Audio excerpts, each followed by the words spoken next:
What's up, YouTube? ODST General back again with another Operation Trebuchet news update. And this week, guys, I don't have very much to show off to you guys. A lot of this is trailing off the same stuff that we showed off last week, but still awesome stuff nonetheless that I want to go ahead and cover for you guys. Without further ado, let's get into it. Starting off like last week, we've got stuff from Urf Soldier, working on re-exporting the base models that she's worked on previously, so updating the base colors and stuff for those. Bear in mind, these are not retextures, but kind of something that steps towards making these, I believe, retexturable. I'm not exactly sure what this will affect in-game, but the results that we see here definitely speak for themselves. I would say these darker colors and stuff look vastly improved, especially with the Gao battle jumper. It's a big improvement when you're looking at this. We've also got the standard Urf Soldier here, so you got the Urf regular, whatever you want to call it. But pretty cool looking changes there. Not much else to say about them, unfortunately. So hopefully we'll see more from that in the near future. See some changes, maybe from Vespade, maybe not. I gotta mention Vespade though, because he likes hearing his name even when he's not working on Optrade content. We have to keep him pleased, so he'll come back and quit working on Star Wars content. Anyways, then we gotta continue on here. Going back, we once again stick with Urf Soldier, and we go to the Pelican that she's been working on.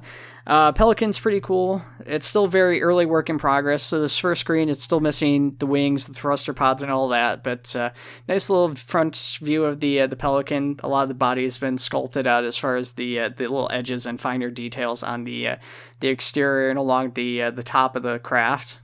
However, in these other shots, we get a bunch of different angles, front, side view, and stuff, where we can see the left wing and the thruster pod in the back. So obviously these wings haven't been moved over to the other side, or they're hidden or whatever.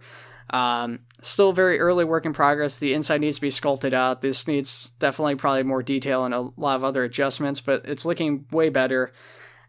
Very excited to see this Pelican, and I've mentioned this before, but the Pelican is like one of the things I think needed to be updated the most in the mod. I was really sad.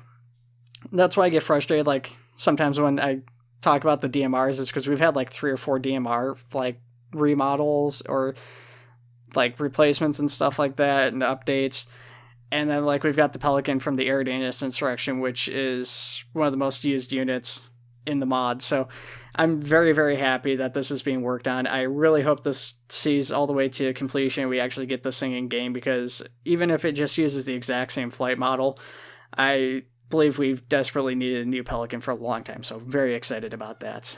Continuing on, we switch over to structures. We have Go After It. He has continued work on his Orbital Elevator rings, going into his high poly model, prepping for his UV unwrapping, getting ready to do texturing, stuff like that. He's been messing around with it in-game, which the picture you see in-game is scaled up. That is larger than what it ultimately is supposed to be and what it will be once it's finished. Really neat looking stuff. I did actually talk to Go After It a little bit earlier this week, and he was telling me that he plans on assisting Kenny, who we've talked about previously, with actually developing a lot more static structures for the mod, which is excellent because we did unfortunately lose Indoor Bradster as far as active development goes, and we had a bunch of structures just simply didn't get completed. I actually used some of those in Gao, so like we've got the Oni building, which I believe was Bradster's that he was working on. We lost the in development farmhouses, it seems.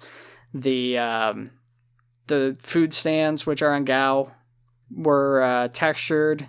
They were modeled out, but they didn't have collision.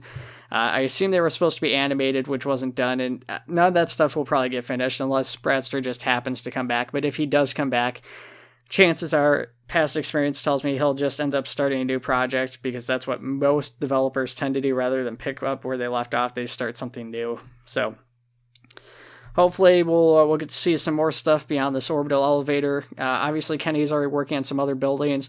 Definitely stuff I really want to see, especially because that's one of the other things that hasn't necessarily aged super well, is some of the buildings still have some minor issues that have kind of stuck around since the early days of the mod. Most of it's not really a big deal, and a lot of them don't have anything wrong with them at all, but there is a couple minor things here and there, and plus it's just the fact that we've had like the same buildings, and more variety would be great, especially if we can get more modular stuff. And that brings us to the last little bit of news here already, and that is Madrigal is getting reworked. I believe I talked about this last week. I may not have. I cannot remember. But Nightovizard has started applying what he's learned from Installation 04 and going back and redoing various parts of Madrigal. So he's updating the lighting, he's redoing the ground texture work, redoing the clutter, I do believe. He's adding more like wheat fields and stuff like that, adding more open plains, removing some of the woodland areas to kind of reflect some of these changes and stuff that he's adapting to it. If you guys want to check out his work in progress version, that will be going in the main mod. It's not in the main mod yet, obviously, but if you want to check that out, the beta is in the mod list, which is, of course, in the description below. So go down to the mod list, check out the Optray section, and look for the Madrigal beta. It's all in there, just like any other mods and stuff that we talk about on here. And with that, that is everything we have to talk about this week for main Operation Trebuchet news. Of course, there's a bunch of other side mods and stuff like that I haven't talked about this week. They're always constantly updating. I wish I could cover every one of those for you guys, but just like I said, check out that mod list. They're all in there. So anything that seems interesting, subscribe to it, and you guys will obviously get those updates when they actually push out. All right, guys, take it easy, and I'll see you in the next one.